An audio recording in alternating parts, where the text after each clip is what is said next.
잡지에 이런 글이 실린 적이 있었습니다. 여러분은 당신은 성탄절에 가장 중요하게 해야 될 일이 무엇이라고 생각합니까? 라는 질문입니다. 성탄절에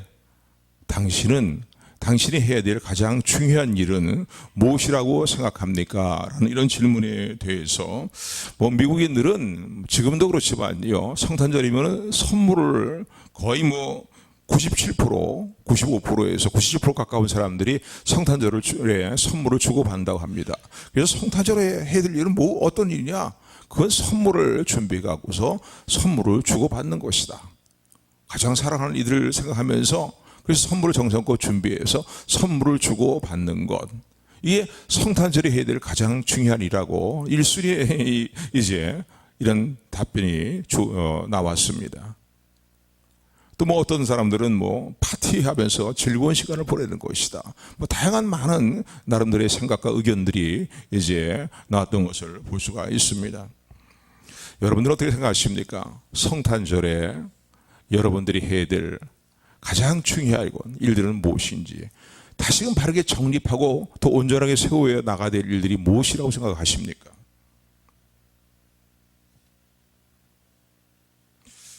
오늘 본문의 말씀은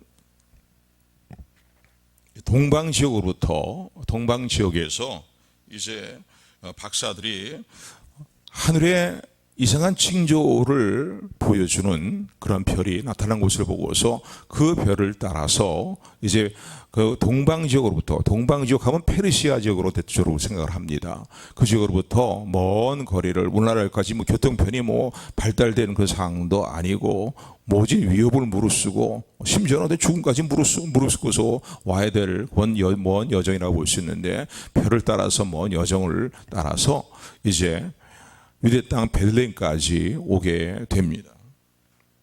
근데 이들이 이렇게 하늘에 나타난 이상한 별, 특별한 별이라고 볼 수 있겠죠. 근데 그 별을 통해서 그들은 이 별이 우리에게 메시아가 이 땅에 태어났다는 사실을, 저기 유대 땅에 메시아가 태어났다는 사실을 우리에게 보여주는 확실한 증거다라는 그런 이제 믿음이 있었기 때문에 먼 거리를 마다하지 않고 온갖 고생과 심지어는 죽음까지 감수하고자 하는 그 마음을 가지고서 먼 거리의 여행을 이제 했다라고 생각해 볼 수 있습니다. 그러면 이들이 하늘에 나타난 이상한 별, 특별한 별이라고 볼 수 있겠는데, 이 별을 보면서 이스라엘 땅에 유대인의 왕이 태어나셨다라는 그 생각을 어떻게 갖게 되었을까요? 왜냐하면 그 당시 이방인들은요, 구약 시대 때의 유대인들은 메시아라고 표현하기도 하지만요, 신약에 넘어와서 우리가 그리스도라는 표현을 쓰기도 하는데,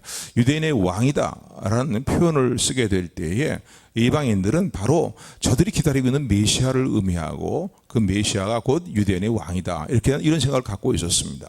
근데 이들이 하늘에 나타난 유난히 빛나는 별에 대한 별을 보면서 유대 땅에 유대인들의 왕이 태어나셨구나, 저들이 기다리고 있는 메시아 곧 그리스도가 탄생하셨구나 하는 사실을 어떻게 알 수 있었을까요? 그것은 아마 그 디아스포라 유대인들이, 흩어져 있는 유대인들이 그 당시에도 그들이 살고 있는 지역에도 많이 존재했을 것입니다. 왜냐하면은 바빌론 나라에 의해서 이스라엘이 멸망을 당하고 포로로 끌려가 있는 그런 상황 가운데에서 또 나라가 바뀌면서 바벨론이 페르시아에게 또 정복을 당하는 그런 일들 가운데 그들은 여전히 이제 포로지에 가 있는 그 곳에서 계속 대를 이어서 삶을 살고 있었기 때문에 주변에 있는 그 지역의 사람들이라든가 또 주변에 있는 사람들에게 그들이 확수고되어가고 있는 그들에게 해방을 주고 또 기쁨을 줄 그런 이제 또 그 당시에 이스라엘 상황을 볼 때도 로마의 압제하에 있었기 때문에 말이죠. 그들은 간절히 하나님의 나라를 기다리면서 또 그들의 구원자인 그리스도가 이 땅에 오시기를 사모하는 마음을 가지고 이제 구약의 성경들을 많이 묵상했을 것입니다. 그 묵상하는 가운데에 민수기 24장 17절의 말씀을 보면은 한 별이 한 홀은 왕을 의미해요. 왕권, 그러니까 이 왕들이 들고 있는 어떤 그 지시봉이라고 볼 수 있겠죠. 그러니까 한 별이 한 홀이 야곱에게서도 나오고 야곱에서 나온다라는 구절이 민수기 이제 24장 17절에 기록이 되어 있습니다. 그래서 그 한 별, 한 홀이 야곱의 족속으로부터 나와서 온 열방을 정복하게 될 것이라는 거예요. 그들의 원수인 말이죠. 모압이라든가 에돔이라든가 그런 나라를 정복할 뿐만 아니라 그 나라들을 오히려 기업으로 삼을 뿐만 아니라 열방들을 다스리고 정복하게 될 것이다라는 예언이 바로 이제 민수기 24장에 기록이 되어 있습니다. 그것도 발람 선지자에 의해서 물질에 연약했던 발람 선지자를 통해서 예언되는 내용이었어요. 그러나 분명히 성경에 기록된 내용이기 때문에 이 일들을 보면서 말이죠. 또 이사야에서 있는 말씀에 보면은 그런 말씀이 있죠. 한 아기가 우리에게 주어졌고 또 하나님의 아들이 이 땅에 탄생하셨는데 그 이름은 모사라 기묘자라 전능하신 하나님이라 평강의 왕이라 라고 하면서 이제 그리스도가 이 땅에 탄생하실 것을 예언하는 내용들이 이제 성경 이사야에도 기록이 되어 있습니다. 그래서 이런 어떤 예언의 말씀들을 통해서 이들은 흩어져 있던 유대인들이요 자신의 나라가 회복이 되는 날들과 자신의 구원의 날, 구속의 날들이 이루어질 것을 학수고대하면서 살았고 그리고 주변에 있는 이방인들과의 교제를 나눌 때에도 이런 이야기를 주고받았을 것입니다. 그렇기 때문에 비록 이 동방 지역에 있는 이 오늘 본문에 나타난 박사리라고 그러는데 마고이라는 그런 표현을 씁니다. 이 박사라는 이 마고이라는 원문으로 보면은 이렇게 표현을 쓰고 있는데 이 마고이는요 천문학이라든가 철학이라든가 의학이라든가 또 자연과학을 전문적으로 하는 사람들이라든가 아니면 예언자들이라든가 꿈을 해석하는 자들이 이제 이들에 대해서 마고이라는 박사라는 표현을 씁니다. 그런데 이들은 나름대로 인간적으로 볼 때 매우 경건하면서 그리고 진리를 탐구하는 그런 사람들로서 존경받는 위치에 있는 사람들이었다는 거예요. 그러니까 이들과 대화를 나누는 가운데에 이스라엘 백성들이요 자신들의 그토록 학수고되고 사모하는 그러한 이제 소원이 무엇인가를 소망이 무엇인가를 그들과 이야기를 주고 받았을 것입니다. 그래서 이제 하늘에 이상한 별이 나타나고요 유난히 빛을 발하는 그 상황들을 보면서 이 마고이들, 동방 박사들은요 깨달은 거예요. 그때 그 이스라엘 백성 하나님을 그렇게 잘 경외하는 것 같은 이스라엘 백성이 우리에게 들려준 말이 무엇이냐고요. 이스라엘의 유대인의 왕으로서 왕이 탄생하시게 될 것이고 그 탄생함으로 말미암아서 온 열방을 다스리게 되는 그런 일들이 일어나게 된다는 민수기 24장의 말씀 이런 내용의 말씀들 또 이사야에 있는 말씀들 말이죠. 이사 7장에도 있는 말씀이죠. 임말 하나님이 우리와 함께 하신다. 저들과 함께 하신다. 이런 이제 많은 들은 얘기 내용들이 기억이 났겠죠. 그런데 그것을 그들은 들으면서 거기에 대한 어떤 뭔가 잘 모르죠. 확실한 믿음을 갖고 있었는지 모르겠지만은 그 말씀들이 이루어질 것을 이스라엘 백성들이 정말로 확고한 믿음을 가지고 소망을 가지고서 그런 이야기를 주고받는 그런 모습을 보면서 보고 이제 마음에 아마 담아두었을 것입니다. 그들의 이야기를. 그런데 우리가 하늘에 그들이 말했던 특별한 한 별이 떠오르는 거예요. 저 별이 바로 유대 땅에 이스라엘 땅에 그들의 왕이 유대인의 왕인 곧 메시아가 탄생했다는 사실 소식을 우리에게 알려주는 징표가 되는구나. 징표구나 하고 그들은 이제 모든 것을 다 마다하고 뒤로 제쳐놓고 먼 길의 여정을 말이죠. 위협을 무릅쓰고서 유대 땅 베들레헴까지 오게 된 것입니다. 근데 이들이 이제 와서는요, 제일 먼저 이들이 던졌던 질문이 무엇이냐면요, 이런 질문을 던집니다. 이스라엘 백성들에게, 유대인들에게 던지는 질문이 2장 2절에 기록이 되어 있는데, 유대인의 왕으로 나신 분이 어디 계십니까? 라는 거예요. 유대인의 왕으로 나신 분이 어디 계십니까? 아까도 말씀드린 것처럼 유대인의 왕은 이방인들 세계에서는 무엇으로 이렇게 연결되어서 생각이 되냐면 곧 메시아를 신약으로는 신약 시대에 보면 그리스도죠. 그걸 의미하는 걸 볼 수 있습니다. 그러니까 이들이 와서는 다른 걸 먼저 찾은 게 다른 데 관심이 있는 게 아니에요.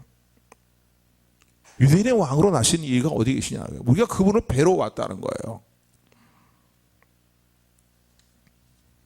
여러분, 이 동방박사들의 이러한 질문은요, 짤막한 질문이라 할지라도요, 매우 중대하고 또 우리에게 의미 있는 질문이라고 볼 수 있고 올바른 구함이다라고 말할 수 있습니다.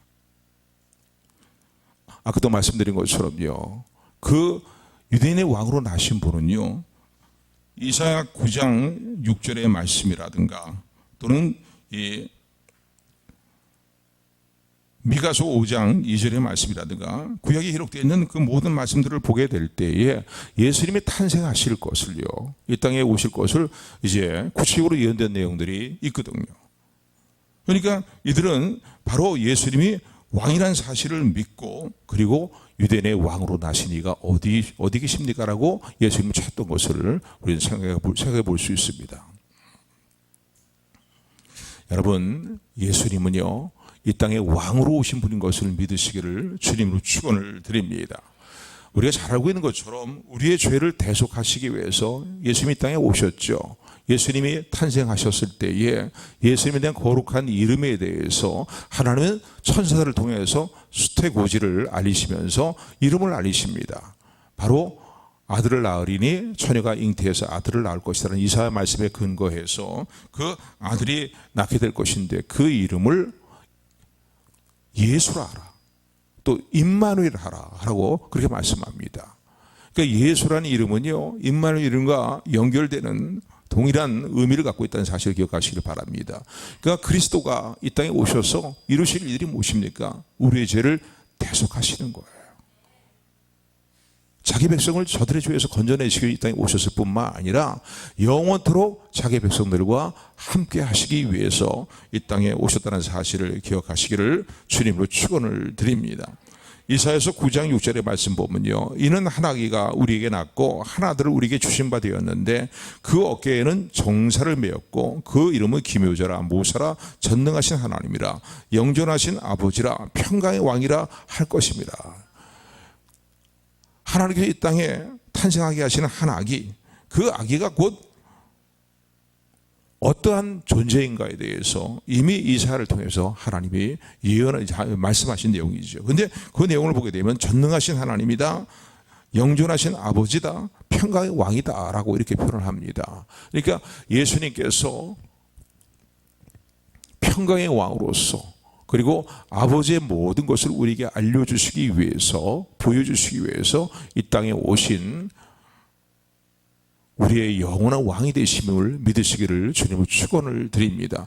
우리의 구속주가 되실 뿐만 아니라 우리의 영원한 왕이 되시고 평강의 왕이 된다는 사실을 기억하시기를 주님으로 축원을 드립니다. 그런데 이 말씀들을 통해서요, 왕이란 표현을 쓸 때에 우리는 이걸 생각해 봐야 됩니다. 그분이 다스릴 영원한 나라가 있다는 거예요. 그분의 나라는 영원하고 그분의 통치는 영원한 통치가 이루어지는 하나님 나라가 분명히 있다는 사실을 기억하시기를 주님의 축원을 드립니다. 주님이 이 땅에 오셨을 때도 그런 말씀 하시잖아요. 공생 기간에도요, 내가 하나님의 권능에 힘을 힘입어서 지금도 악령들을, 귀신들을 내쫓는 것을 너희가 보고 있는데 이것을 너희가 인정한다면 하나님의 나라가 여기 있다 저기 있다 할 것도 아니요 너희 마음속에 있느니라고 말씀합니다. 우리의 마음에 이미 하나님 나라가 임해 있을 뿐만 아니라 주님이 재림하시는 날, 우리가 그 재림때가 정말 임박한 대로 우리가 살고 있음을 기억하시기 바랍니다. 눈에 보일 수 있도록 모든 열방을 심판하시고 하나님을 대적하는 열방을 심판하시고 영원한 하나님 나라의 통치를 이루시는 왕으로서 주님이 반드시 재림한다는 사실을 믿으시기를 주님으로 축원을 드립니다. 그래서 유대인의 왕이라는 건 예수 그리스도를 믿는 성도들의 왕이 되시고 또 실제로 혈통적인 이 이스라엘 백성들 가운데 남아있는 자들의 영원한 왕이 된다는 사실을 기억하시기를 주님으로 축원을 드립니다. 그래서 여러분, 우리가 예수님 믿고요, 구원만으로만 우리 신앙생활이 끝났다고 생각하면 안 됩니다. 제일 기본적으로 중요한 것은 예수님을 믿어야 우리가 구원받죠. 우리가 우리 행위라든가 우리의 선행으로 구원받는 게 아니고 오직 예수 그리스도를 믿는 믿음으로만 구원을 받습니다. 창세기 3장의 말씀을 보면은 아담과 하와가 하나님의 말씀을 어기고 선악과를 따먹습니다. 근데 하나님께서 하신 말씀은 뭐냐면 따먹으면 너희가 정령 죽으리라 라고 말씀을 했고 선악과를 따먹으로 말미암아서 결국은 그들에게 사망이 이르게 된 거지요. 영적인 영원한 사망이라고 볼 수 있죠. 그리고 그들이 눈이 선한 눈이 밝아진 게 아니라 악한 눈이 밝아져 갖고서는요, 자신들의 죄악에 대한 눈들이 밝아지게 된 거예요. 밝아지게 되니까 부끄러움과 수치가 막 몰려오는 거예요. 그러니까 이들이 행했던 일이 무엇이냐면은 무화과 나무 잎을 가지고 자기들의 벌거벗은 몸을 가리우게 됩니다. 그런데 나중에 3장 7절의 말씀에서 또 나중에 넘어가게 되면 3장 21절인가에 보게 되면은 하나님께서요, 가죽 옷을 지어 가지고서 아담과 하와를 이제 옷을 무화과 나무로 만든 옷을 벗기시고 그리고 그 옷을 입히십니다. 가죽으로 만든 옷이죠. 근데 여기서 우리가 나중에 짐승의 제사라든가 육축의 제사라든가 그건 문제는 나중에 생각한다 할지라도요, 여기서 중요한 거 우리가 잊지 말고 깨달아야 됩니다. 인간이 자신의 죄를 가리우기 위해서, 허물을 가리우기 위해서 인간적인 수단과 방법으로 가린다 할지라도 가리지 않는다는 거예요. 죄와 사망에서 벗어나려고 해도 아무리 인간적인 방법으로 돌을 닦고 무슨 헌금을 많이 드리고 봉사를 많이 하고 여러 가지 많은 인간적인 방법 수단을 다 한다 할지라도 그걸로 그 허물과 죄가 가려지고 수치와 부끄러움이 가려지는 것이 아니고 죄가 가려지지 않는다는 사실을 하나님 보여주시는 겁니다. 인간적으로 만든 무화과 나무 잎이 그들의 수치를 가릴 수 없다는 거죠. 그렇기 때문에 하나님께서 무엇을 그들에게 대신 입히십니까? 하나님이 직접 만드신, 만드신 그러한 이제 가죽옷을 지어서 그들을 입혔다라는 말씀이 창세기 3장에 기록이 되어 있습니다. 무슨 말씀입니까? 아무리 인간적인 수단과 방법을 통해서 온갖 이 모양 저 모양의 노력을 통해서 인간의 죄악의 문제가 해결될 수 없고 인간의 부끄러움과 수치가 가려질 수 없다는 사실을 기억하시는 저 여러분들이 되기를 소원합니다. 오직 단 한 가지, 단 하나의 가려질 수 있는 방법이 있죠. 그건 뭡니까? 하나님이 정하신 거예요. 하나님이 가려주셔야 되는 거예요. 그러니까 하나님이 정하신 방법, 하나님이 가려주실 때에 그런 일들이 죄와 수치가 가리워지고 사망의 형벌부터 우리가 벗어나게 된다는 사실을 기억하시기를 주님으로 축원을 드립니다. 하나님이 행하시는 그 방법은 무엇입니까? 그 예수 그리스도의 대속의 죽으심을 의미하죠. 그래서 예수를 믿을 때 오직 예수를 믿는 믿음으로만 저 여러분들이 구원을 받게 됨을 감사하는 우리 모두가 되기를 주님으로 축원을 드립니다. 그래서 이런 대속의 은혜에 감사할 뿐만 아니라 또 하나 중요한 것은 무엇이냐면요, 구원받은 이후에 예수님의 보혈로 우리의 모든 죄가 사함을 받고 가림을 받은 다음에 이제 우리에게 하나님 원하시는 것이 뭡니까? 하나님 나라의 비전을 우리가 가슴에 품기를 원하십니다. 예수님 믿고 모든 일이 잘 되고 부자 되고 형통, 그게 우리 신앙의 길이 아니라고요. 오늘도 예수 그리스도 믿고 거듭난 성도들을 향해서 하나님 원하시는 건 뭡니까? 우리에게 부어주시는 놀라운 복이 무엇입니까? 하나님 나라의 비전인 거예요. 하나님 나라의 비전. 왜? 왕이란 단어를 표현을 쓰시는 것을 볼 때에도 성경에 보면 예수님의 탄생에 대해서 왕이라는 표현들을 얼마나 많이 쓰고 있는지 몰라요. 유대인의 왕이라는 거예요. 왕이라는 표현을 생각해 볼 때에 그렇다면 그분이 다스리는 나라가 있다는 사실을, 그건 너무나 분명하잖아요. 나라가 없는데 왕이라는 표현을 쓰겠습니까? 세상 나라들은 언젠가 다 멸망하고 언젠가 다 끝장나지만은 우리의 왕 되시는 예수 그리스도가 다스리는 하나님의 나라의 통치는 영원한 통치가 이루어지고 또 하나님 나라는 영원하다는 사실을 기억하시기를 주님으로 축원을 드립니다. 그래서 이 유대인의 왕들, 이 동방 박사들이 유대인의 왕으로 나신 이가 어디 계시냐고 왕으로 나신 이를 그들이 찾고 있는데 그 찾는 것은 매우 중요한 의미를 갖고 있습니다. 그분의 나라가 있다는 것, 영원한 나라가 존재한다는 사실뿐만 아니라 왕 되시는 예수님의 다스림과 통치가 이제 시작이 되었다는 거예요. 예수님께서 공생을 시작하시기 전에 제일 먼저 외치셨던 말씀이 무엇인지 아십니까? 때가 차고 하나님의 나라가 가까이 왔으니 그러므로 회개하고 복음을 믿으라는 거예요. 때가 차고 하나님 나라 가까이 왔다는 거예요. 구원의 문제만을 얘기하신 게 아니라 우리 구원이 이루어질 뿐만 아니라 구원받은 백성들로 구성되어 있는 영원한 하나님의 나라가 하나님께서 계획하고 계신 궁극적인 하나님의 이 우리에게 주시는 비전이고 또 하나님 계획하신 복된 생각이라는 사실을 기억하시기를 주님으로 축원을 드립니다. 그래서 거듭난 이후에 우리 마음에 어디에 두고 살아야 됩니까? 하나님 나라를 위해 우리 모든 비전을 두고 살아야 됩니다. 무엇에 올인하며 살아야 됩니까? 하나님 나라에 올인하며 살아야 됩니다. 그리고 왕 되시는 다스림, 왕 되신 예수 그리스도의 다스림과 통치를 정말로 사모하고 기뻐하며 즐거워하며 찬양과 감사와 경배로 하나님께 나아가는 우리 모두가 되기를 주님의 이름으로 축원을 드립니다. 그래서 이 동방박사들은요, 왕 되시는 예수 그리스도를 이렇게 이제 찾아서 왔는데, 그런데 찾은 목적이 한마디로 뭡니까? 왜 왕 되신 예수님께 찾아왔습니까? 어떻게 그리스도가 좀 어떻게 생기셨나 한번 볼까? 그리스도의 모습을, 겉모습을 보기 위해서 온 것도 아니고 말이죠. 아니면 저분이 바로 곧 메시아라고 이스라엘 백성들은 생각을 하는데 저분께 우리의 소원을 빌어볼까? 우리의 어떤 부탁을 남들에게 부탁해볼까? 아기 예수님이지만은 그래도 뭔가 말이지. 가서 빌어볼까? 그런 것이 아니었어. 이들이 먼 거리를 마다하지 않고 온갖 어려움을 불사하고 말이죠. 찾아온 이유는 뭡니까? 오늘 본문에 계속 강조드린다고 했죠. 경배하러 왔다는 거예요. 2절 말씀입니다. 우리 2절 말씀 같이 합독합니다. 시작.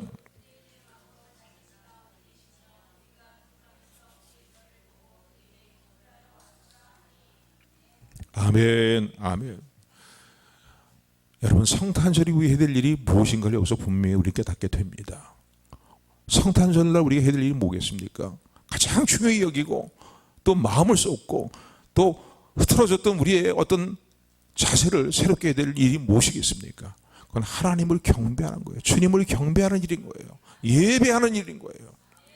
종종 저는 저희 집 아들들에게도요, 예배 어떤 그 모습을 볼 때 저 막 졸고 조는 날이 많고 막 이래갖고서요, 항상 하는 말이 그거예요.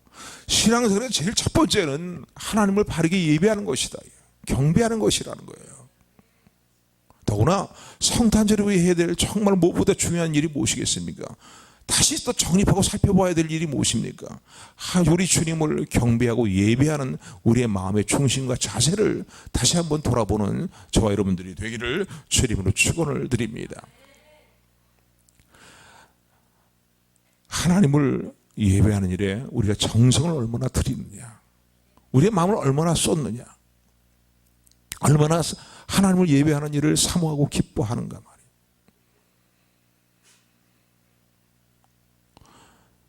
그 자세, 우리 마음의 그런 상태에 따라서 우리에게 주어지는 은혜도 남다른 은혜가 온다는 사실을 기억하시기를 주님으로 축원을 드립니다.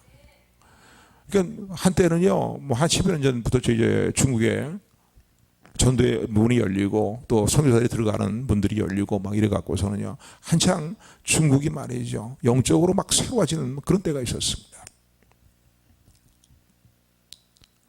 그 당시만 해도요, 목사님 한번 모시고요, 예배 드리기가 쉽지 않은 상황들이었어요. 선교사님이 왔고 목사님들이 왔다고 하니까 말이죠, 주변에 그때 선교를 갔다 온 분들을 통해서 종종 얘기를 많이 듣지 않습니까? 얼마나 뜨거운지 모르겠다는 거예요. 몇 시간을 차를 타고 버스를 타고 와갖고서 걸어서 오고 막 이래갖고서는 말이죠, 어떤 집회가 있으면 말이죠, 말씀을 배우기 위해서 집회에 참석하기 위해서 보따리 싸고서 말이죠, 싸가지고 오는 사람들이 부지기수였다는 거예요. 그러고서는 예배에 참석하고 집회에 참석하니까 어찌 은혜를 받지 않을 수가 없냐 이거야. 은혜를 받을 수밖에 없지 않겠냐. 그리고 실제로 가서 그 선교사님과 목사님들이 직접 눈을 못 감게 봅니다. 너무나 뜨거우니까 오히려 복음을 증거하러 가고 말씀을 증거하러 가고 은혜를 끼치러 갔던 우리들이 오히려 그들의 모습을 보면서 우리의 신앙을 다시 한번 돌아보고 은혜를 잊고 돌아오는 경우가 많았다. 그런 표현들을 씁니다. 왜요? 동방박사들이 먼 거리를 마다하지 않고 말이죠, 아기 예수님이 탄생하신 곳을 찾았던 일은 뭡니까? 그분을 경배하기 위해서 유대인의 왕으로 베들레헴 지역에 탄생하신 예수님을 찾아뵙고 그 예수님께 경배와 예물을 드리기 위해서 찾았다고 하는 본문은 우리 분명히 알려주고 있습니다. 그러므로요, 이번 성탄절을 기점으로 했어요, 하나님을 예배하는 우리의 마음의 중심과 우리의 모습을, 자세를 다시 한번 점검하고 또 온전하게 새롭게 하는 저 여러분들이 되기를 주님으로 축원을 드립니다. 우리 주님을 경배하는 태도에 따라서 우리가 받는 은혜의 양과 질도 다르다는 사실을 기억하시기를 주님으로 축원을 드립니다. 어떤 때는 우리가 주일날 하나님께 예배하러 나올 때에 편한 마음으로 오지 못하는 경우도 많지 않습니까? 그런 경우가 있어요. 왜냐하면 은혜 받는 자리, 하나님을 예배하는 자리에 원수 마귀가 너무나 악한 영들이 너무나 싫어하기 때문에 그냥 내버려두지를 않는 거예요. 저도 종종 체험하는데요, 주일날에 왜 이렇게 분주하고 바쁜지 모르겠어요. 그럴 때가 있어요. 오늘 같은 날이 특별히 더 그랬어요. 많이 분주하고 바빠요. 예배에 집중하지 못하고 만드는 일들이 있는 거예요. 그런데 종종 그런 일이 있잖아요. 꼭 예배 드리는 시간 딱 되면 말이죠, 속을 긁어놓는 일들이 있지 않습니까? 그게 이제 때로는 내가 알고 있는 지인들이 그런 일을 행한다든가 이웃들이 행한다든가 심지어는 가족들이 그럴 수도 있어요. 근데 그럴 때 에이 쌍슛 하면서 말이죠, 다 때려쳐. 그리고 예배가 그냥 주저앉아버리지 주저앉아버리면은 지우고 마는 거예요. 근데 그럼에도 불구하고 눈물이 나기도 하고 막 속에서 막 끓어오르기도 하고 막 다 때려치고 싶은 마음이 들어도 그래도 하나님께 예배하는 거 그래서는 안 되지. 마음을 새로 먹고요. 그리고 정말 어떻게 보면 걸음이 힘든 게 아니라, 몸이 피곤해서 힘든 게 아니라 마음이 힘들어서 그런 상황 가운데 있지만 그래도 그거 다 물리치고도 나오게 되면요, 어떤 날은요 딱 교회 자리에 앉는 순간부터 눈물이 펑펑 쏟아지는 때가 있습니다.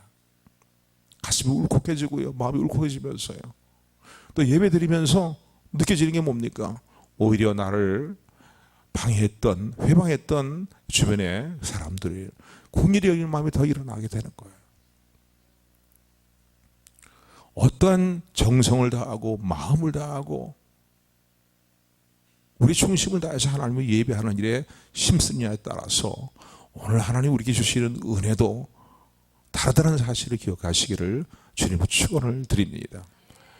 왜 하나님의 은혜를 신앙생활 오래 하면서 나는 별로 체험하지 못하고 물에 물 탄 듯 술에 술 탄 듯 그렇게 살아가는 이유가 무엇 때문이라고 생각하십니까? 그 중요한 이유 중에 하나가 하나님을 예배하는 자세가 바로 되어 있지 못하기 때문에 그렇습니다. 오늘 동방박사를 통해서 도전받는 건 바로 이거예요. 오늘날처럼 교통편이 편한 것도 아닙니다. 강도의 입이라든가 말이죠, 또 때는 말이에요 짐승들이라든가 독충의 위험이라든가 이런 거 다 감안할 때에 그들이 먼 거리를 그렇게 찾아간다는 것은 쉬운 게 아니에요. 근데 그들은 단 한 가지 목적이 있는 거예요. 뭐예요? 유대인의 왕으로 탄생하신 그 예수님께 경배하기 위해서 왔다는 사실을 기억하는 저와 여러분들이 되기를 주님으로 축원을 드립니다. 또 하나 이들이 찾아와서 행했던 일이 무엇입니까? 정성껏 준비한 예물을 가지고 와서 만왕의 왕이 되시는 예수님을 경배하면서 예물을 드렸다는 거예요. 그래서 이들이 그 먼 거리에 정성껏 예물을 가지고 온 거예요. 가서 거기서 구해갖고서 말이지 이렇게 대충 해갖고서 예물 드리면 되지, 그런 마음이 아니었어요. 먼 지역부터 말이에요. 페르시아 지방부에서부터 먼 거리를 그렇게 오는 여정 가운데 그거를 관리하고 살피고 하는 것들은 그게 쉬운 일이 아니잖아요. 그런데 예물을 가져와서는 이들이 정성 어린 예물을 예수님께, 아기 예수님께 경배하면서 드렸다는 사실을 오늘 본문을 통해서 우리는 본문을 통해서 알게 됩니다. 오늘 본문의 말씀 보시기 바랍니다. 11절 말씀이에요. 9절부터 11절까지 읽는 낫겠네요. 9절부터 11절까지 같이 합독합니다. 시작.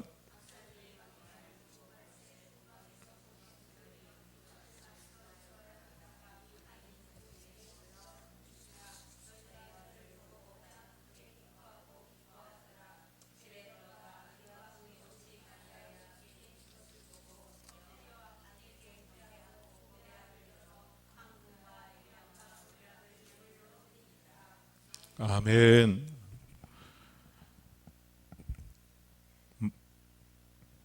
아기 예수님과 함께 있는 마리아가 있는 그 집에 들어가서 아기 예수님을 뵙고 경배하면서 이들이 드렸던 예물이 11절에 기록이 있는데 보배압을 열어서 황금과 유향과 모략을 드렸다는 것입니다. 황금이 의미하는 건 뭐예요? 부의 상징이죠. 그런데 만왕의 왕이 되신 예수님께 드리기에 합당한 예물이라 볼 수 있어요. 유향은 뭡니까? 이 아라비아 지하의교에서 나오는 관목에서 나오는 바로 이 송진이라고들 표현들을 해요. 송진이라고 표현하는데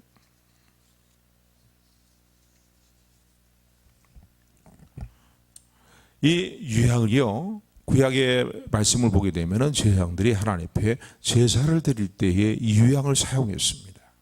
그러니까 유향을 드렸다는 건 뭐겠어요?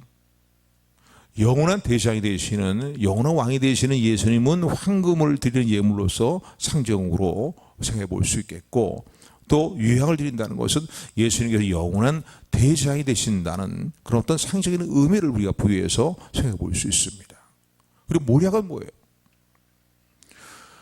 시체를 염할 때 사용하는, 그 당시에 사용하는 것이 바로 모략입니다. 매우 비싼 그런 것이라 볼 수 있겠는데, 이 모략을 드려서요. 모략을 드렸다는 건 무엇입니까? 우리를 위해서 대속의 죽으심을 죽으실 예수님의 순화를 알았는지 몰랐는지 모르겠지만 그 예물을 통해서 우리가 깨닫게 되는 건 뭡니까? 예수님의 죽으심을 예표하는, 또 감사하는 의미가 담겨 있다라는 것을 생각해 볼 수 있습니다.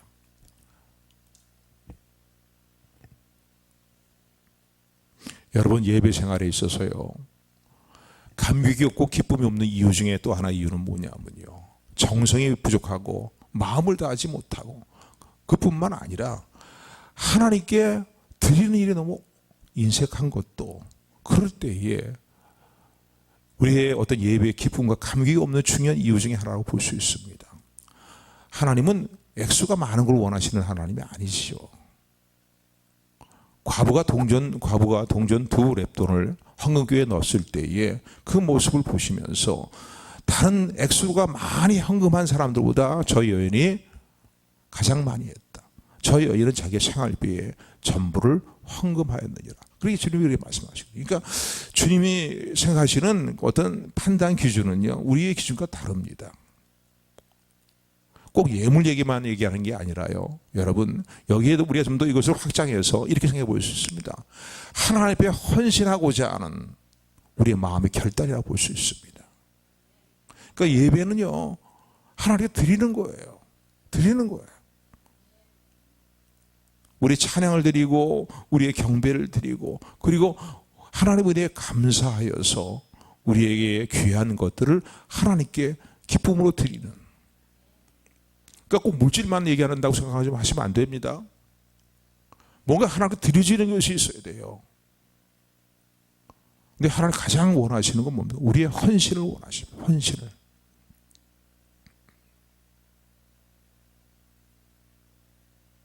마리아를 우리가 종종 많이 얘기하면서 누가복음에 기록된 1장 2장에 기록되는 마리아에 대한 내용들을 보게 되면은, 마리아가 수태고지에 대한 내용을 이제 가브리엘 천사로부터 전해 듣고서는요, 그래서 그 당시 상황으로 볼 때는 거부할 수밖에 없는 상황, 인간적으로 볼 때는요, 시집도 안 간 처녀가 말이지 아이를 낳는다? 이건 말도 안 되는 얘기인 거예요. 죽음과 직결되는 문제라고 볼 수도 있습니다. 그 당시 상황으로 볼 때는요. 근데 이 마리아가 뭐라고 고백합니까? 그런 수태고지를 듣고서는요, 전달을 받고서는요, 주의 계집종이오니 주의 뜻대로 이루어지이다. 한번 따라하시 바랍니다. 주의 여종이오니 주님의 뜻대로 이루어지이다. 하나님께서 그 헌신을 기쁘게 받으신 것을 기억하는 저 여러분들이 되기를 주님으로 축원을 드립니다. 그러니까 하나님 가장 원하시는 거 예배를 하나님께 드리면서 우리의 삶의 헌신이 이루어져야 되는 거예요. 꼭 헌신 예배 때 나와서 예배 드리는 거 그게 아니라 매 순간순간 하나님을 예배할 때에 우리 정성을 다하고 우리의 귀한 것을 다해 드리되 가장 귀한 것이 뭐겠어요? 내 자신의 삶 아닌가? 주님 뜻대로 살겠습니다.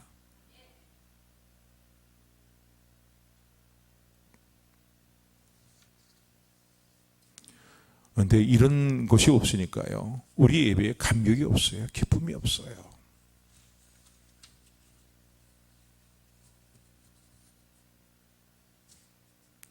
하나님의 의상 가운데 놀랍게 역사하시는 역사를 잘 체험을 못해요. 왜? 하나님 마음의 중심을 뜨겁게 하는 그런 예배가 돼야 되는데 그렇지 못하기 때문에 그렇습니다.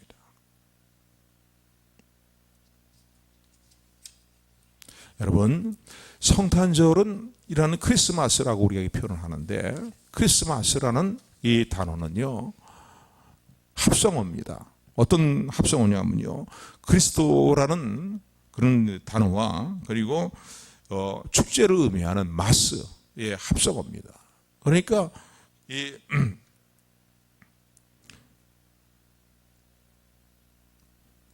경배하라는 단어의 의미를 갖고 있는 마스라고 볼 수 있어요. 축제와 아울러서 경배하라는 의미를 가지고 있습니다. 그러니까 그리스도를 경배하라는 의미를 갖고 있는 것이 바로 성탄절입니다.